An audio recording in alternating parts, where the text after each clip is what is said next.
Irmãs, graça e paz em Cristo Jesus. Que alegria estar com vocês nesta manhã. Muito obrigado, reverendo, pela oportunidade, convite precioso. Rossana e eu estamos muito alegres em visitá-los, conhecê-los de perto. Nós já acompanhamos a igreja de longe com ações de graças e especialmente pelo João e a Tânia Petrecelli. Ontem eu falei com o João, ele pediu para transmitir um abraço apertado para toda a igreja.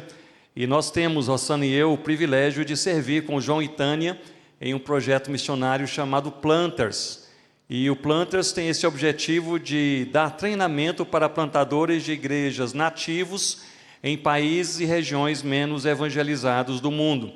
E graças a Deus, nós estamos trabalhando hoje em parceria com 119 plantadores de igrejas, esposo e esposa, são 59 casais e um solteiro.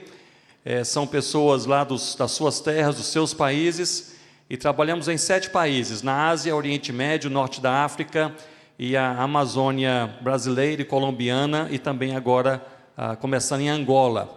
E o Senhor nosso Deus tem derramado graça, estão nascendo 52 igrejas, são todas igrejas de primeira geração, os primeiros convertidos em suas regiões. Isso tem nos alegrado muito.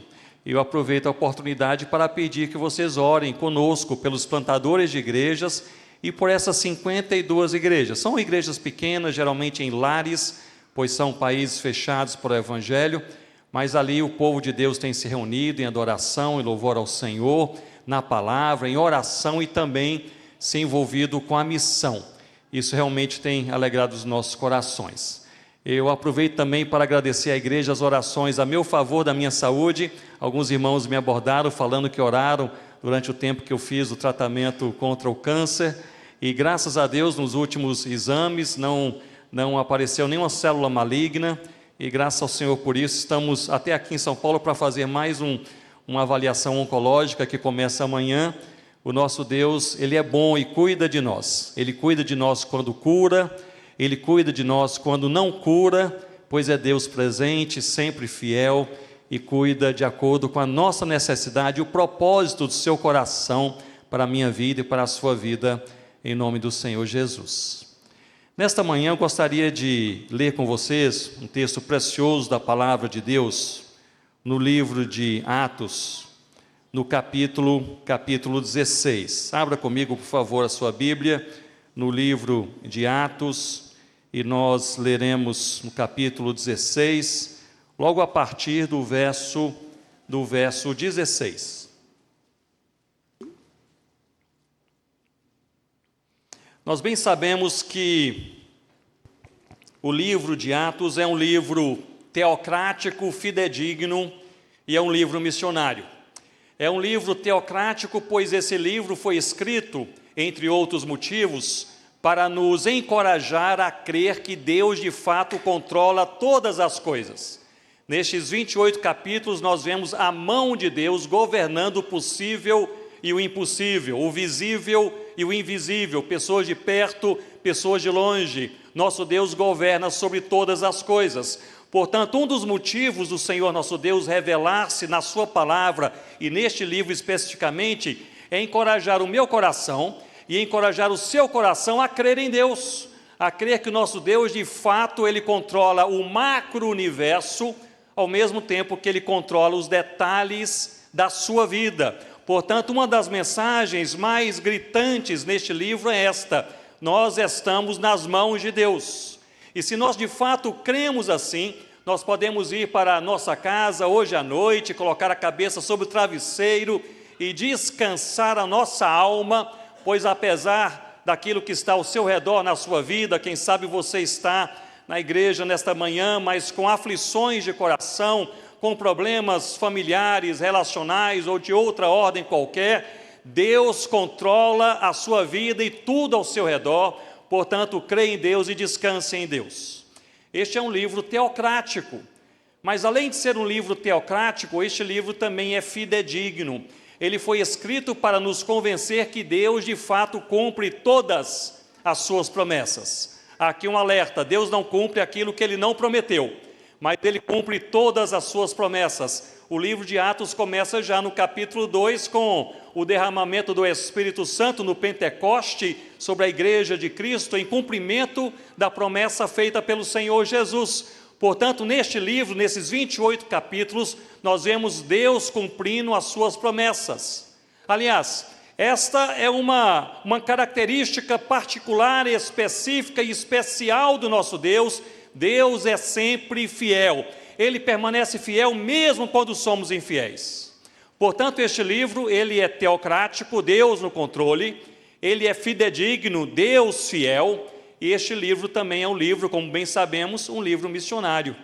Um livro em que nós vemos o espalhar do Evangelho do Senhor Jesus, pelo poder do Espírito Santo, usando a igreja de Cristo, para que pessoas de perto e de longe possam ouvir, conhecer e adorar Cristo Jesus. Neste livro nós vemos, missionário, alguns impulsos que espalharam o Evangelho por toda parte. O primeiro impulso, podemos chamá-lo de impulso da espiritualidade, em Atos capítulo 2, com o Pentecoste, o Espírito Santo habitando de maneira permanente na igreja, e Pedro, agora cheio do Espírito Santo, prega, diz o texto, as maravilhas de Deus. Cerca de 3.000 pessoas vêm ao Senhor Jesus. O Evangelho se espalha. O impulso da espiritualidade em Atos capítulo 2. O segundo impulso, podemos chamá-lo de impulso do sofrimento em Atos capítulo 8, quando a igreja agora perseguida, atacada, pressionada, essa igreja cheia de Deus, ela vai por toda parte, diz a palavra, pregando o Evangelho do Senhor Jesus. Chega a Samaria, eles matam Estevão, mas Deus levanta Filipe e muitos outros, e lá em Samaria multidões vêm ao Senhor Jesus. Aquilo que seria a grande perseguição da igreja, fez com que o Evangelho se espalhasse mais e mais. Portanto, o impulso da espiritualidade, Atos 2, o impulso do sofrimento, Atos 8, e o impulso do envio missionário em Atos 13. Em Atos 13 nós temos a igreja em Antioquia, e essa igreja, portanto, ouve a voz do Espírito Santo. Nós não sabemos como a igreja ouviu, mas havia na igreja, em Atos 13, 1, profetas e mestres, e sei que neste contexto de pregação da palavra e de oração ao Senhor, diz o texto que a igreja estava orando e jejuando.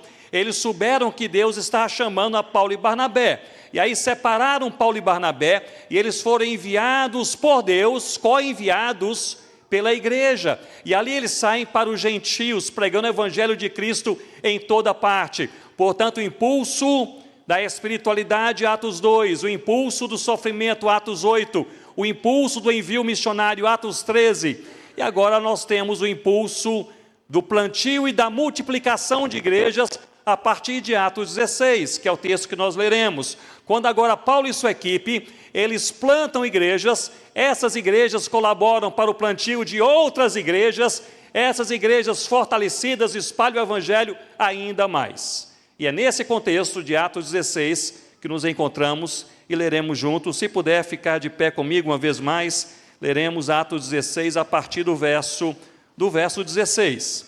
Diz assim: aconteceu que, indo nós para o lugar de oração, nos saiu ao encontro uma jovem possessa de espírito adivinhador, a qual, adivinhando, dava grande lucro aos seus senhores. Seguindo a Paulo e a nós, clamava dizendo: estes homens são servos do Deus Altíssimo e vos anunciam o caminho da salvação. Isto se repetia por muitos dias. Então Paulo, já indignado, voltando-se, disse ao Espírito: em nome de Jesus Cristo eu te mando, retira-te dela. E ele na mesma hora saiu. Vendo seus senhores que se lhes desfizera a esperança do lucro, agarrando em Paulo e Silas, os arrastaram para a praça, à presença das autoridades.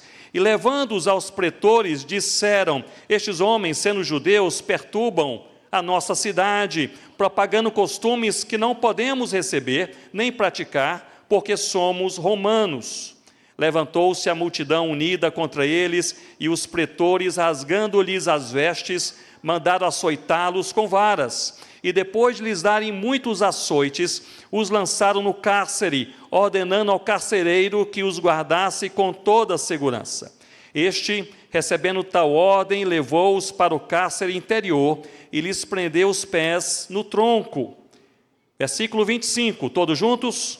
Por volta da meia-noite, Paulo e Silas oravam e cantavam louvores a Deus, e os demais companheiros de prisão escutavam. E de repente sobreveio o tamanho terremoto que sacudiu os alicerces da prisão, abriram-se todas as portas e soltaram-se as cadeias de todos. Você pode se assentar com a sua Bíblia aberta comigo neste texto da palavra de Deus. Portanto, estamos aqui em Atos no capítulo 16. Em Atos no capítulo 16, nós vemos aqui neste contexto Paulo e sua equipe tentando evangelizar primeiramente a Ásia. E é um texto curioso, pois Deus os proibiu, Deus os impediu de chegarem até a Ásia para ali pregar o evangelho do Senhor Jesus. Então eles pensaram, se não é a Ásia, é a Bitínia, uma outra região ainda pouco alcançada pelo evangelho. Eles seguem para a Bitínia, mas diz o texto que o Espírito de Jesus os impediu. Curioso, Deus duas vezes os impede de irem evangelizar a Ásia e a Bitínia. Eles não estão entendendo o que está acontecendo, então eles voltam para uma pequena cidade chamada Troade. Troade era um porto marítimo de onde você poderia sair para qualquer lugar, naquela época, daquela região. Portanto, o que Paulo e sua equipe estavam fazendo era voltar, parar, pausar, orar e pedir direção a Deus. Se não é para a Ásia, não é para a Bitínia, para onde, Senhor? E Paulo tem uma visão, você se lembra do texto, em que um varão da Macedônia, ele diz, passa a Macedônia e ajuda-nos. Eles entendem que é a direção de Deus e eles vão, portanto, para essa primeira cidade, a cidade de Filipos. E ali prega o evangelho de Cristo, ali se encontram com algumas pessoas piedosas, e aí nós lemos esse texto desta jovem possessa, que começa, portanto, a acompanhar, a perseguir, a agoniar o coração de Paulo e da sua equipe. Portanto, Paulo, ele expulsa ali o demônio daquela jovem possessa. E aqueles homens que lucravam com aquela moça que era tida como vidente, eles veem aquela fonte de lucro minguar, acabar. Portanto, eles se revoltam, levam Paulo e Silas para a praça, são envergonhados, humilhados, açoitados, suas vestes rasgadas, levados para a prisão. E nós lemos aqui que o texto nos dá os detalhes dessa prisão. Não apenas são jogados na cela, mas têm seus pés amarrados em um tronco. E é justamente aí, talvez em um dos piores dias da vida de Paulo e da vida de Silas, é justamente no final desse dia que nós encontramos o versículo 25, em que o Espírito Santo nos dá alguns detalhes sobre os quais eu gostaria de partilhar com vocês nesta manhã. O versículo 25, ele diz assim, por volta, quando, meus irmãos? Da meia-noite, ou seja, no final desse dia, depois de tudo ter acontecido, humilhação, vergonha, prisão, açoites, roupas rasgadas, a incerteza de tudo aquilo que acontecia, agora jogados em uma cela, com os pés amarrados em um tronco, terminando o dia, por volta da meia-noite, o que faziam Paulo e Silas naquela prisão? Diz a palavra aqui, eles oravam e cantavam louvores a Deus, e os demais companheiros de prisão escutavam. Eu creio que neste versículo nós encontramos três ações cristãs que devem seguir em nossos corações, em nossas vidas, a cada dia, em quaisquer circunstâncias. Nós encontramos aqui a oração, encontramos a adoração e nós encontramos também a missão. Primeiramente, pensemos sobre a oração. É a primeira expressão aqui cravada pelo Espírito Santo por volta da meia-noite. Paulo e Silas, eles oravam a Deus. No meio daquele dia sufocante, exaustivo, de sofrimento, eles haviam apanhado roupas rasgadas, pés nos troncos. Meus irmãos, eles não gastavam um minuto entre eles conversando, planejando a defesa do dia seguinte. Eles gastavam o seu tempo falando com o Pai em nome do Filho Jesus Cristo, porque eles confiavam em Deus. A oração é um ato de fé, a oração é a nossa maior declaração da nossa dependência de Deus, Quando estamos no dia bom, quando estamos no dia mau, nós clamamos a Deus. Ao invés de reclamarmos o sofrimento, nós clamamos a Deus. Ao invés de falarmos contra a injustiça, nós clamamos a Deus. Ao invés de nós chorarmos sobre as críticas, nós clamamos a Deus. Quando somos desprezados, acuados, pressionados, perseguidos, nós clamamos a Deus. Porque é Deus quem luta por nós, é Deus quem nos segura, é Deus quem nos dirige, é Deus quem nos acolhe, é Deus quem nos repreende, é Deus quem nos ensina. Portanto, fica aqui para o meu e para o seu coração um clamor bíblico para nós não apenas orarmos, mas termos uma vida de oração. Uma vida de oração.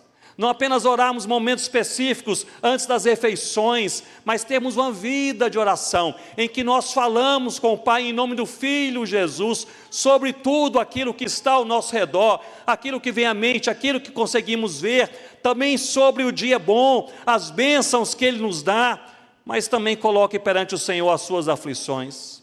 Talvez você tenha vindo a este culto nesse domingo pela manhã, e como toda igreja acolhedora como esta, encontramos irmãos queridos, abraçamos, cumprimentamos, sorrimos, conversamos amenidades muitas vezes, mas só Deus sabe como está o nosso coração, só Deus sabe qual é a sua luta, só Deus sabe qual é o seu clamor, só Deus sabe aquilo que você deixou lá na sua casa, no seu trabalho, onde você estuda, na sua rua, no local mais secreto da sua alma. Meu irmão, minha irmã, eu gostaria de convidar você, na palavra do Senhor, pela ação do Espírito Santo, a colocar perante o Senhor em oração nesta manhã, aquela área mais secreta da sua alma que precisa de consolo, que precisa de correção, que precisa de quebrantamento, que precisa de transformação, porque esta é uma verdade bíblica fantástica. Deus ouve as orações. Deus ouve as orações. Nós falamos com o Eterno, nós falamos com aquele que é santo, santo, santo, glorioso, aquele que é justo, o Criador de todas as coisas, o nosso Redentor pessoal, o nosso Pai amoroso. Deus ouve as orações. Nós precisamos orar. Na palavra de Deus há uma forte ligação entre a oração e a direção, também entre a oração e o descanso, e a oração e a evangelização. Atentem comigo, Paulo e Silas, eu mencionei no contexto, tentavam ir para a Ásia, Deus disse não. Tentaram ir para a Bitínia, Deus disse não. Voltam para Troade. Eles voltam para Troade porque não sabiam para onde ir, não sabiam qual era o próximo passo. Você já se sentiu assim alguma vez em sua vida? Ou talvez esteja assim agora nessa manhã, você não sabe qual é o próximo passo, não tem clareza, não tem direção, não tem convicção, não tem certeza. Assim eles estavam, voltam para Troade e permanecem um tempo em Troade. Troade era um lugar de pausa, Troade era um lugar de reflexão, Troade era um lugar de oração. E eu estou convencido que nós precisamos passar mais tempo em Troade, nós precisamos parar mais, ouvir mais, refletir mais, e nós precisamos também orar mais, porque é por meio da oração, quando o nosso Pai ouve a oração no nome do Senhor Jesus, que Ele nos dá a clara direção. Portanto, essa ligação entre oração e direção, mas há também biblicamente uma ligação entre oração e descanso, pois a oração é um ato de fé, em que nós colocamos perante o Senhor as nossas aflições, e nós confiamos no Senhor. Portanto, quando nós oramos ao Pai em nome do Filho Jesus, e colocamos sobre Ele toda a nossa aflição, sofrimento, incerteza, nós estamos falando com Ele, e é parte da resposta de Deus nesta oração, mude Ele ou não as circunstâncias, mas Ele ensina a nossa mente a compreender, nosso coração a sentir, e a nossa alma a perceber, que de fato nós estamos nas mãos do Rei, nós estamos nas mãos de Deus. Isso nos leva ao descanso. Mas se há uma ligação bíblica entre descanso e direção, aliás, entre oração e direção, oração e descanso, há também uma ligação bíblica entre oração e evangelização. Vocês se lembram do apóstolo Paulo escrevendo à igreja em Éfeso, e escrevendo a essa igreja, já no final daquela carta, no capítulo 6, versículos 18, 19 e 20, Paulo termina aquela carta pedindo oração por sua própria vida. Isso é uma coisa rara. Paulo, ele era o apóstolo da oração, ele orava, escrevia as orações, boa parte das cartas paulinas são orações escritas, e rogo também por vós em Cristo Jesus, ele escrevia orações, orava, escrevia orações, ele ensinava o povo a orar, e ele pedia orações, 4 coisas, era o apóstolo da oração. Mas geralmente ele pedia orações não por ele, mas pelas igrejas e pelo avanço do evangelho. Mas ali encontramos uma exceção. Em Efésios 6, 18 a 20, ele pede oração por sua própria vida. Ele diz, e orem também por mim, para que me seja dada no abrir da minha boca intrepidez, ou seja, ousadia, coragem, para pregar o evangelho do Senhor Jesus. Eu sempre achei esse texto assim um texto curiosíssimo, porque se há alguém corajoso na pregação do evangelho que nós conhecemos no Novo Testamento é Paulo. Paulo pregou debaixo de pressão, perseguição, Paulo pregou apanhando, Paulo pregou sendo expulso de cidades, Paulo pregou no meio de uma tempestade, Paulo pregou na prisão, Paulo pregou em qualquer situação. Agora o homem mais intrépido, mais corajoso na pregação do evangelho, ele termina a carta à sua igreja em Éfeso dizendo, orem por mim para que eu tenha coragem para pregar o evangelho. O que isso significa, meu irmão e minha irmã? Significa que coragem, ousadia, intrepidez para pregar o evangelho de Jesus não é algo que nós temos naturalmente. Não é algo que nós aprendemos em um curso, ou lendo um livro, ou tendo alguma experiência, seja cristã ou ministerial.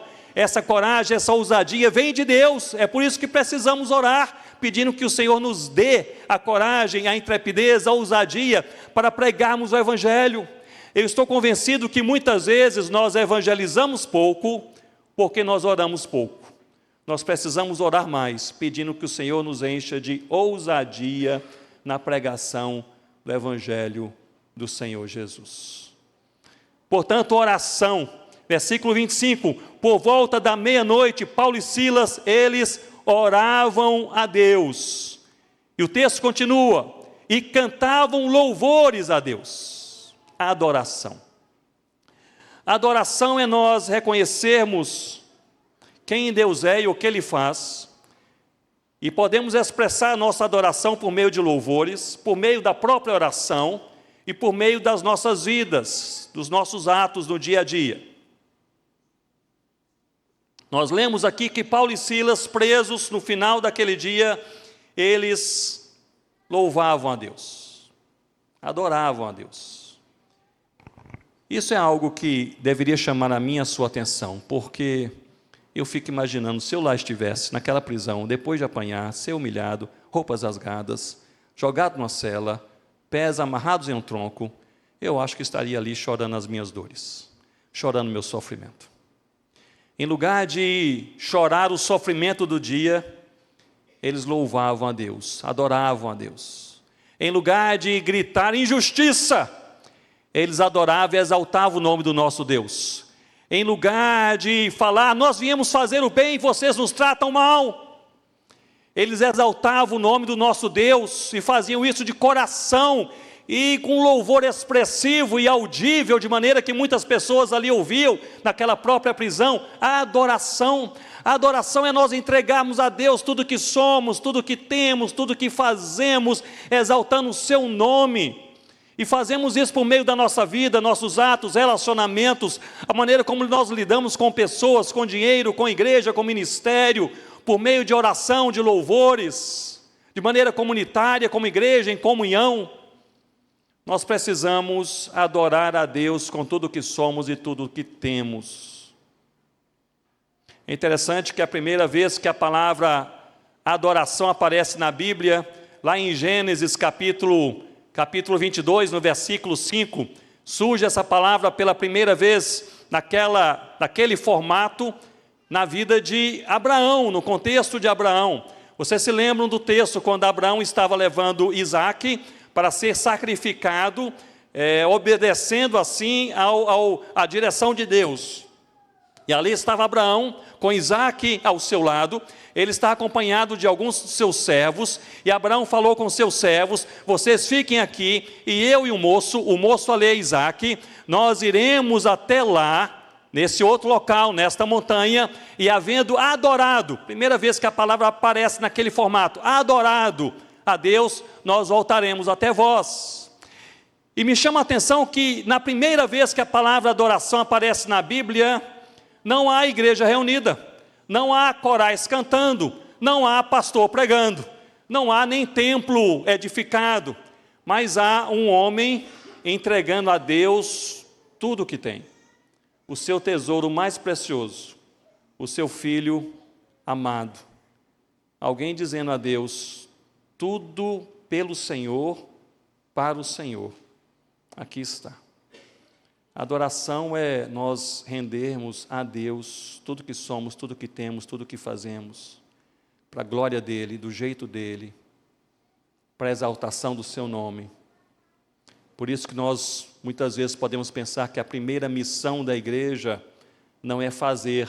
A primeira missão da igreja, que é a mais difícil, a primeira missão da igreja é morrer. É chegar ao ponto de dizer, como Paulo disse: já não sou eu quem vive, mas Cristo vive em mim. E esta é a missão mais difícil. Não é fazer, não é falar, não é evangelizar, não é plantar igreja. Tudo isso é complexo, mas a missão mais difícil da igreja é se render, é se quebrar, é se entregar, é dizer: não eu, mas Cristo, é a tua vontade, os teus planos.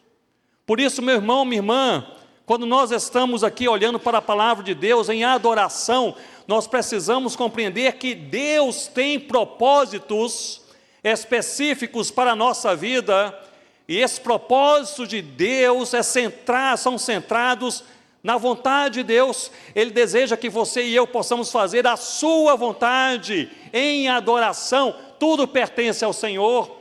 Por isso nós precisamos parar de reclamar. Parar de reclamar, por exemplo, da nossa família. Talvez você me ouça nessa manhã e está dizendo: pastor Ronaldo, você não conhece a minha família. Se conhecesse, você não falaria isso.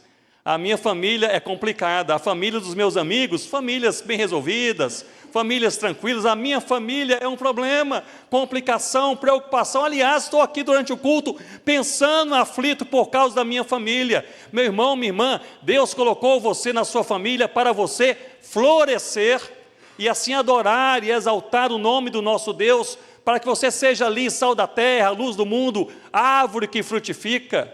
E assim também Deus colocou você na sua vizinhança. Talvez a rua onde você mora não seja a sua rua preferida.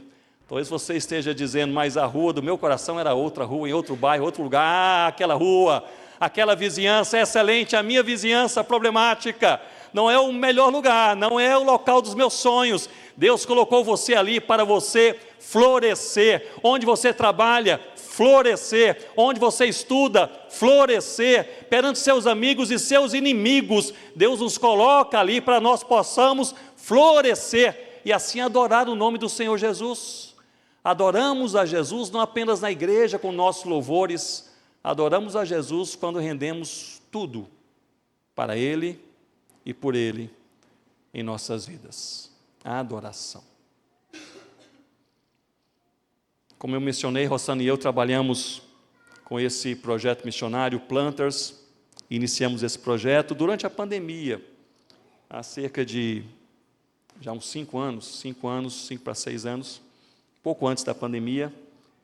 E um dos campos onde temos trabalhado, eu não dou detalhes por questão de segurança, são países mais fechados para o Evangelho, mas em um dos países na Ásia, ali há 5 casais de plantadores de igrejas nativos. Foi o primeiro grupo que nós treinamos ali naquela região, e eles foram então na fronteira do seu país com outro país, em um dos lugares menos evangelizados, menos alcançados em toda aquela região.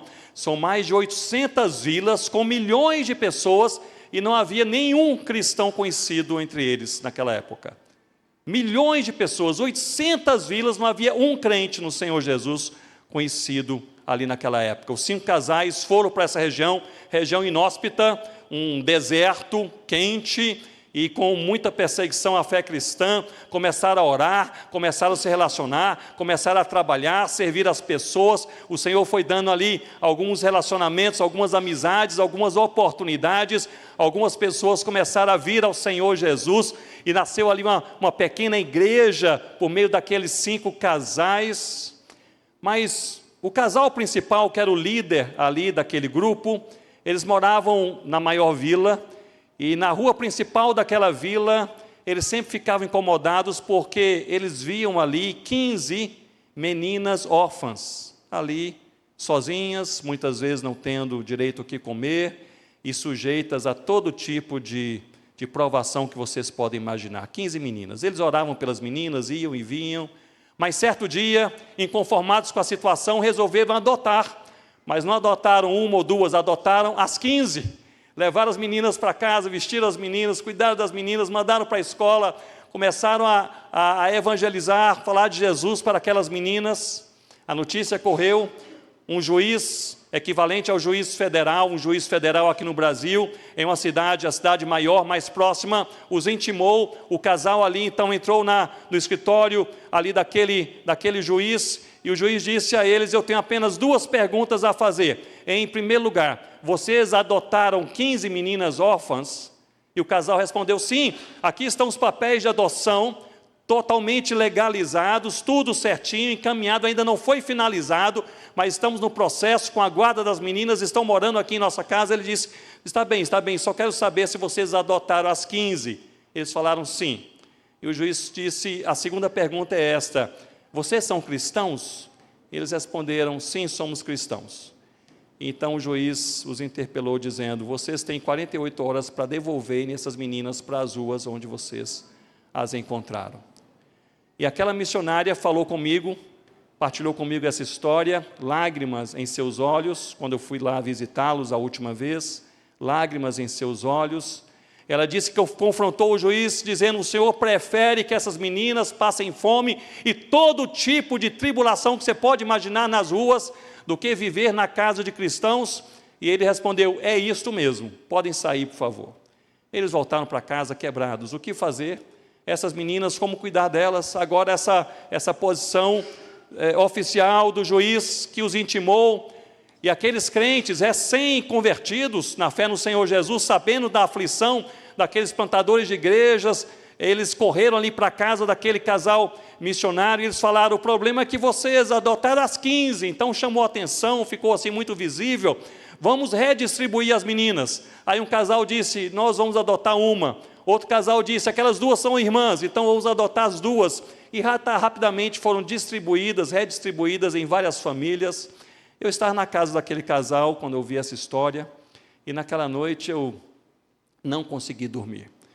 Primeiramente de preocupação, também calor, à noite estava fazendo 48 graus, à noite, era um deserto. E preocupação porque eu pensei, do ponto de vista humano, o trabalho missionário aqui acabou, porque em um dos locais onde há maior perseguição, agora até o juiz sabe que eles são cristãos. Agora não apenas sabem que eles são cristãos, mas por meio das meninas eles vão saber quem são os outros cristãos. E essa igrejinha, que é a primeira igrejinha no meio de 800 vilas sem o evangelho, essa igrejinha, na perspectiva humana, não tem futuro. Essa igrejinha vai ser perseguida, pressionada, dividida. E ali passei aquela noite bem aflito de coração. No dia seguinte seria um domingo, e no domingo pela manhã eles falaram: Ronaldo, nós vamos nos reunir, aqui a igrejinha vai se reunir, uma casa que nós alugamos do lado de fora da vila, por questão de segurança, e nós vamos lá e vamos adorar a Deus. Você partilha a palavra do Senhor, e como você assim tem uma cara de estrangeiro, nós vamos deixar você do lado atrás da casa, nós vamos entrar pela frente, você espera uns 15 minutos, depois você abre o portão, entra então pelo corredor, e na sala principal, porta e janelas fechadas, ali para ninguém perceber, nós estaremos ali louvando o nome do Senhor Jesus. Eu estava com o coração apertado. Já passou por um momento assim? As pessoas parecem que estão alegres ao seu redor, não é? Até mesmo assim, regozijantes ao seu redor, mas seu coração está apertado. Meu coração está apertado, pensando: Senhor, o que vai ser desse povo? O que vai ser dessa igreja? e ali esperei aqueles 15 minutos, entrei, passei pelo corredor, cheguei até a sala onde estavam reunidos. Ali naquele país eles têm o costume, especialmente no interior, deles sentarem sobre esteiras, não em bancos ou cadeiras, e ali todos sentados sobre esteiras, estavam terminando o momento inicial de louvor a Deus, e as primeiras pessoas que eu vi foram aquelas 15 meninas sentadas nas primeiras esteiras, olhos fechados, mãos levantadas, louvando o nome do Senhor Jesus. E um rapaz do louvor veio em minha direção, ele fala inglês, e ele disse: pastor Ronaldo, nós estamos cantando um hino que nós gostamos muito, e o refrão desse hino, ele diz assim: porque fiel é o nosso Deus. Meu irmão, minha irmã, fiel é o nosso Deus, o Deus que olha para a sua igreja, que guarda a sua igreja, que dirige a sua igreja, que repreende a sua igreja, disciplina a sua igreja, aviva a sua igreja. Esse nosso Deus é sempre, sempre fiel. Aí eu voltei para o Brasil naquele mesmo dia, à noite, coração já bem aliviado, porque fiel é o nosso Deus. Hoje, anos se passaram, aquelas meninas já estão crescidas, cada uma na própria família, na sua família, fazendo parte daquela igreja, pela graça do Senhor. Aquela igreja, ela cresceu ainda mais e já está plantando mais uma igreja, porque fiel é o nosso Deus. A palavra do Senhor nos ensina que sem Deus nada acontece. Você crê nisso? Sem Deus nada acontece. Você pode trabalhar, se esforçar, pastor da igreja pode preparar, orar, organizar, estar com os outros líderes da igreja, presbíteros, os irmãos, as irmãs, pode preparar tudo. Se Deus não operar, nada acontece. Na sua casa é a mesma coisa, no seu trabalho, na sua vida, no seu coração. Se Deus não fizer, nada acontece. Por outro lado, se sem Deus nada acontece, com Deus qualquer coisa pode acontecer. Não há coração tão duro que Deus não possa quebrar. Você crê nisso?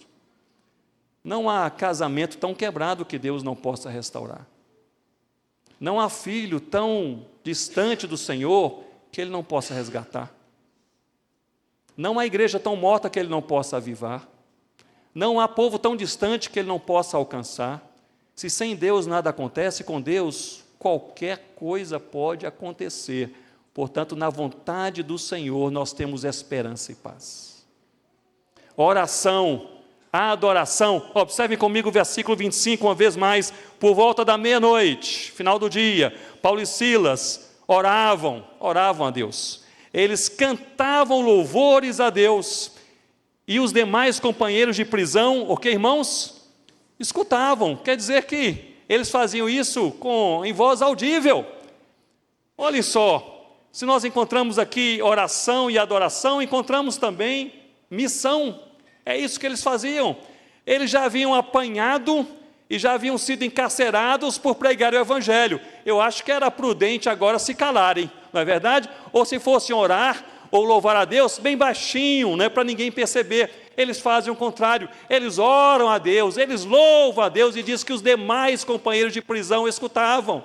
Eu imagino a revolução espiritual naquela prisão, naquela madrugada, porque era comum as pessoas naquela prisão ouvirem palavras angustiadas, ouvirem, quem sabe, xingamentos, ouvirem murmúrio, reclamações, não é verdade? Seria comum imaginarmos isso, palavras sofridas durante aquela madrugada, mas aquela madrugada foi diferente, porque naquela madrugada 2 homens de Deus, cheios do Espírito Santo de Deus, debaixo da misericórdia de Deus, eles levantavam as suas vozes, dizendo que Deus é Deus, Deus é fiel, oravam a Deus, cantavam louvores exaltando a Deus, e todos ali puderam ouvir.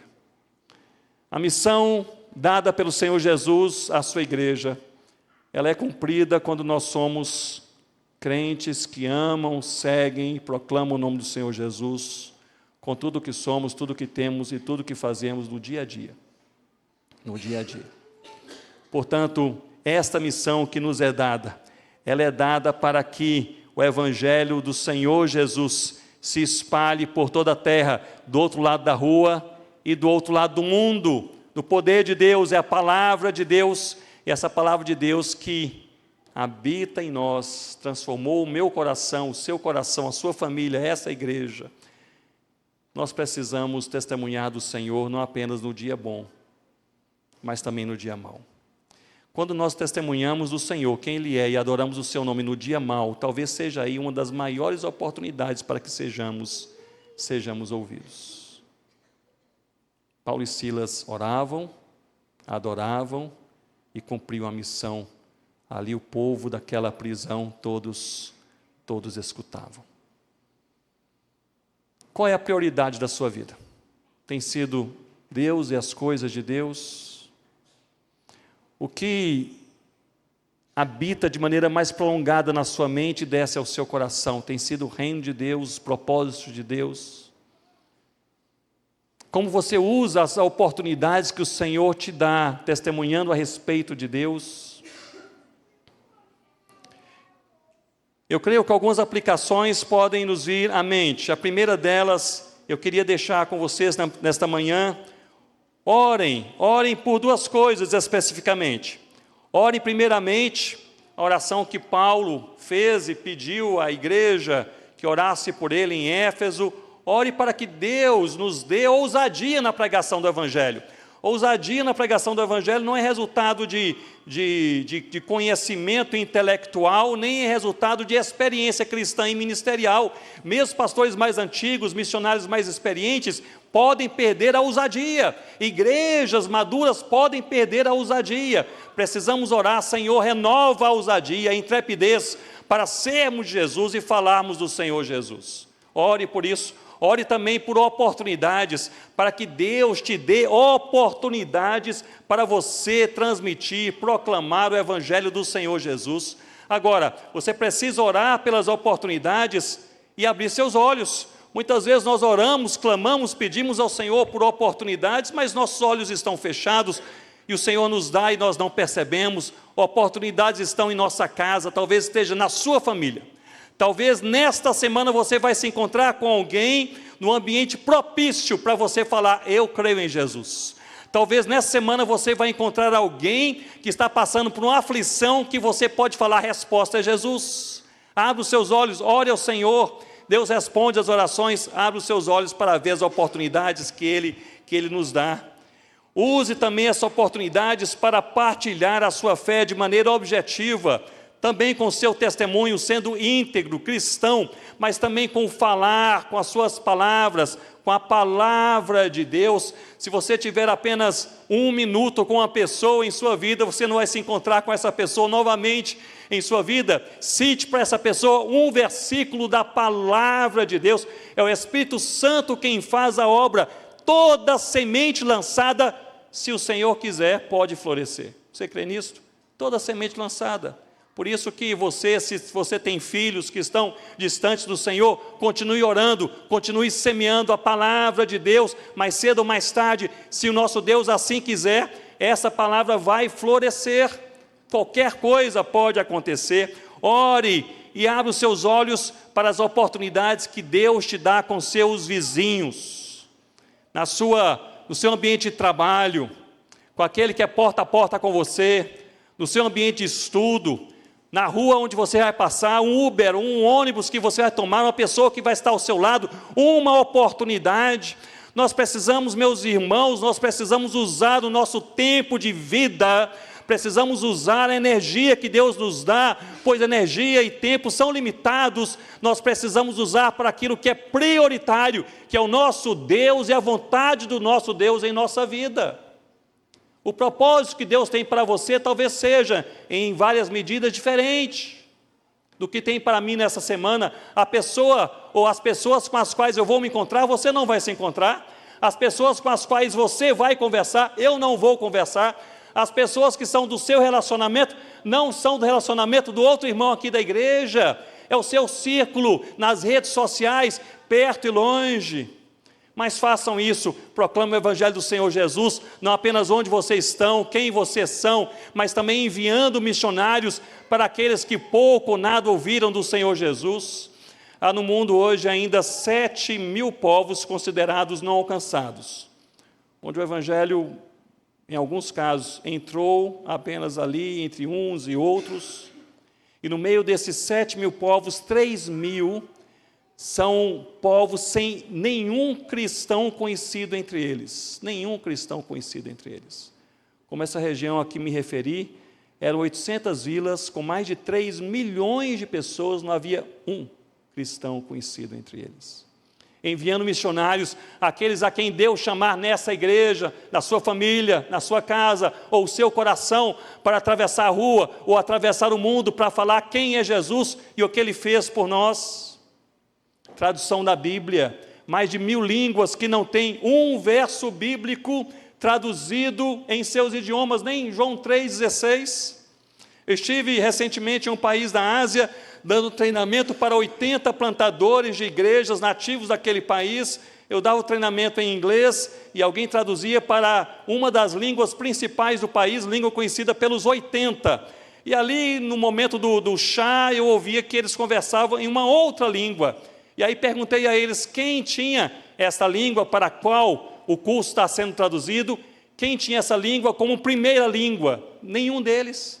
Aquela língua era a segunda, a terceira, para todos eles. A maior parte deles não tinha ainda nada da Bíblia traduzido em seu próprio idioma materno. Tradução da Bíblia, grandes necessidades. Precisamos orar para que Deus levante jovens que gastem 20, 30, 40 anos de suas vidas para que a palavra de Deus completa chegue em mais uma língua, em mais um país, nas mãos de mais um povo, em nome do Senhor Jesus. Mas não apenas assim, mas plantando novas igrejas. Graças a Deus por essa igreja, que é uma igreja missionária, aliás, reconhecida pela graça do Senhor Jesus, como uma igreja bíblica e uma igreja missionária. Que o Senhor Jesus continue fortalecendo vocês, para que vocês possam se multiplicar, plantar novas igrejas nessa ação comunitária. Porque uma igreja viva, frutífera, é uma igreja onde os membros da igreja estão ali à procura do pastor, dos presbíteros, dizendo como eu posso ajudar. Qual é a necessidade? O que está faltando? Como eu posso aqui colaborar na semana que vem, até o final do ano, e assim por diante? Meus irmãos, nós precisamos priorizar as prioridades do nosso Deus, em nome do Senhor Jesus. Oração, vamos orar mais. Amém, irmãos? Vamos orar mais. Adoração, vamos exaltar o nome do nosso Deus em qualquer circunstância. E talvez seja passando pelo deserto, pelo vale da sombra da morte, talvez seja o momento em que você mais será ouvido pelos outros. Adore ao Senhor, não apenas no dia bom, mas também no dia mau. E missão. Vamos pregar o Evangelho de Jesus, vamos fazer discípulos, vamos usar o melhor que nós temos, melhor da nossa força, melhor do nosso tempo, melhor da nossa energia, melhor dos nossos dons, melhor do nosso planejamento, melhor da nossa elaboração, melhor das nossas finanças, melhor das nossas amizades. Vamos usar o melhor que nós temos para fazer Jesus mais conhecido, pois não há tesouro mais precioso do que o nosso Senhor Jesus Cristo. Eu gostaria de encerrar partilhando com vocês um momento. Rossana e eu iniciamos trabalho missionário transcultural já há mais de 30 anos, e nosso primeiro campo mais prolongado foi em Gana, na África, em uma etnia chamada Concomba, um povo muito querido, muito hospitaleiro. Passamos a amar, temos ali grandes amigos. Quando chegamos lá em 1993, ainda sem filhos, não éramos recém-casados e sem filhos, era uma região isolada no nordeste de Gana e noroeste do Togo. Para lá chegarmos eram dias de carro e também a pé, não tinha trilhas, não tinha estradas. Hoje mudaram bastante, porque os concombas falam conosco hoje por meio do WhatsApp. E ali fazem chamada de vídeo. Outro dia a minha internet estava lenta, ele disse: você precisa melhorar a sua internet aí. Mas naquela época ali chegamos, o Evangelho de Cristo não era conhecido em uma daquelas etnias concombas falantes de uma língua chamada Limompelo. Valdemar esteve lá conosco, né, Valdemar? Correu ali pelas aldeias, pregou o Evangelho. Que bênção, não é? Que bênção. E quando ali estivemos, começamos a pregar o Evangelho de maneira individual, depois de aprender a língua, a cultura. Moramos o primeiro ano com uma família concomba, 23 pessoas. e ali estávamos entre eles. Depois começamos a pregar o Evangelho, e algumas pessoas começaram a vir ao Senhor Jesus. E nunca havíamos feito um culto, de fato, ali reunindo as pessoas para adorar a Cristo. Era um local onde havia, portanto, bastante pressão contra o Evangelho. Quem falava que há apenas um Deus verdadeiro, em um local em que eles criam que havia inúmeros deuses, então havia muito confronto, muita oposição. Mas certo dia resolvemos então chamar os primeiros crentes e nos reunirmos embaixo de uma árvore, aquela árvore que ficava em frente à nossa casa, uma árvore frondosa, e ali que aconteceu o primeiro culto a Deus. Era um dia pela manhã, os crentes estavam ali, havia talvez 15, 20 pessoas, mas havia centenas de pessoas, centenas de concombas, num círculo enorme, olhando o que está acontecendo e ouvindo o que esse povo vai fazer. Ali, entre os concombas, toda árvore tem dono, então o dono daquela árvore nos emprestou a árvore para aquele culto. Eu não sei até hoje porquê, mas ele disse, vocês podem usar a metade da árvore. Então a gente usou metade da sombra, a outra metade não. Ficamos ali reunidos. E ali foi um tempo especial. Primeiro culto a Deus, de adoração a Deus. Ali o Mebá, que foi o primeiro que veio ao Senhor Jesus, ali convertido, que pregou o Evangelho para a sua família, seus filhos estavam lá, outras pessoas que seguiam a Jesus estavam ali também. Eu preguei a palavra, nós louvamos a Deus. O culto africano não começa, ele vai começando, e não termina, ele vai terminando, né? Então são horas e horas e horas de louvor, de testemunhos e pregação da palavra. E ali então, depois daquele momento de culto, já perto do meio-dia mais ou menos, concluímos aquele culto de adoração a Deus. Comecei a conversar com aquelas pessoas que estavam interessadas em conhecer mais o Senhor Jesus, e tamanha foi a minha surpresa que eu olhei assim para a esquerda e vi que vinha se arrastando em minha direção uma senhora. Eu conhecia aquela senhora, era uma senhora que morava em uma outra aldeia que ficava a quilômetros de distância de onde nós estávamos reunidos. Eu já havia estado naquela aldeia, já havia pregado o Evangelho naquela aldeia, mas ninguém quis ali ouvir o Evangelho do Senhor Jesus. E aquela senhora, ela havia tido paralisia infantil quando criança, então suas duas pernas eram mirradas, e ela apenas usava os seus braços e suas mãos para se arrastar ao redor da sua palhoça na aldeia onde ela morava. Nós soubemos depois que aquela senhora, ela chegou ali, porque ela saiu da sua aldeia. Ela disse que depois que ouviu o Evangelho do Senhor Jesus, em duas oportunidades que lá estivemos, veio à sua mente um pensamento poderoso que mexeu com o seu coração. O pensamento era este: eu preciso de Jesus, eu preciso de Jesus. E quando ela soube que havia ali um culto pela primeira vez se reunindo na aldeia de Coni, ela disse: eu preciso estar lá com aqueles cristãos, porque eu preciso de Jesus. Pediu ao seu pai que a levasse. Seu pai disse: eu não quero crente em minha casa. Pediu a seus irmãos que a ajudassem a lá chegar. Eles disseram mesmo: não queremos cristãos aqui em nossa aldeia. Ela não pensou duas vezes, ela começou a se arrastar quilômetros e quilômetros, gastou a manhã inteira se arrastando da sua aldeia até a nossa aldeia, no local onde nós estávamos reunidos, naquele culto de adoração a Deus, chegando ali no finalzinho daquele culto. Eu me lembro daquela mulher com o seu cabelo sujo de mato, seu dorso sujo de lama. Ela levantou assim a sua mão para chamar a minha atenção, ofegante, e a sua mão e seu antebraço sangravam, porque ali, se arrastando ao longo daqueles quilômetros, ela passou no meio da lama, no meio do mato, por cima de pedras, e ali ela fez aquele sinal em minha direção. Olhei para ela e ela disse: será que eu cheguei tarde, ou eu também posso seguir o Senhor Jesus? Temos uma foto linda. As mulheres da igreja correram, limparam aquela senhora, colocaram sentada em um banquinho. Ela cobriu assim a sua face com as duas mãos, e ali ela reconhece que Jesus é o seu Senhor e seu Salvador. E eu fui para casa naquele dia pensando o seguinte: que poder é este?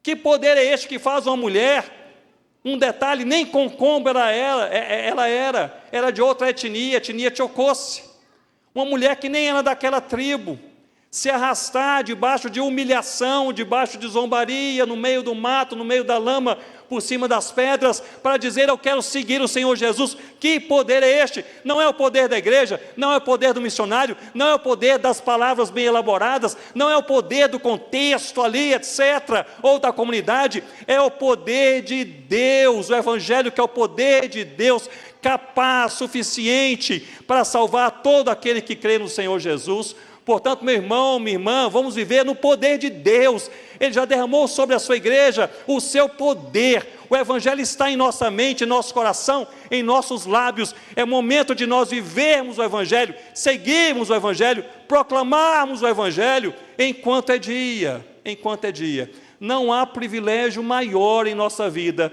do que amar Jesus, crer em Jesus, seguir Jesus e servir Jesus. Servir Jesus. Vamos orar? Se puder, fique de pé comigo nesse momento, oremos ao Senhor. Ó Pai, nós te louvamos porque a Tua palavra é viva, o Teu Santo Espírito habita em nós e nos faz não somente relembrar verdades do Senhor, não apenas compreender tais verdades, mas também incorporá-las, ó Deus, as nossas vidas. Nós lemos aqui que teus servos, no final daquele dia terrível, eles tinham oração, adoração e missão. E nós queremos o mesmo. Senhor, abençoe a cada um de nós nesta manhã, e nossas famílias, e esta igreja, em nome do Senhor Jesus. Deus nos ajude a nós não apenas orarmos, mas termos vidas de oração. A orarmos de fato, verdadeiramente, confiando que o Senhor, nosso Deus, ouve as orações. Ó Senhor Deus, e por meio da oração feita no nome do Senhor Jesus, de maneira, ó Pai, confiante na Tua palavra e nas Tuas promessas, nos ajude também para podermos descansar perante os problemas da vida, as aflições do dia a dia, os desafios que enfrentamos. Se há alguém angustiado de coração nesta manhã, agora em oração, como igreja, nós falamos, ó Deus, confiamos no Senhor e descansamos no Senhor. Nossas vidas estão nas mãos do Senhor, isso nos basta. Ó Pai, oramos que o Senhor nos ajude a ter não somente vida de oração, mas também adoração. Queremos adorar o Teu nome de maneira comunitária, pública, como igreja, como nesta manhã aqui reunidos, no privado do nosso quarto, da nossa casa, em família, mas também por meio daquilo que nós somos, temos, fazemos a cada dia, louvando o nome do Senhor Jesus, exaltando o Teu nome em cada oportunidade.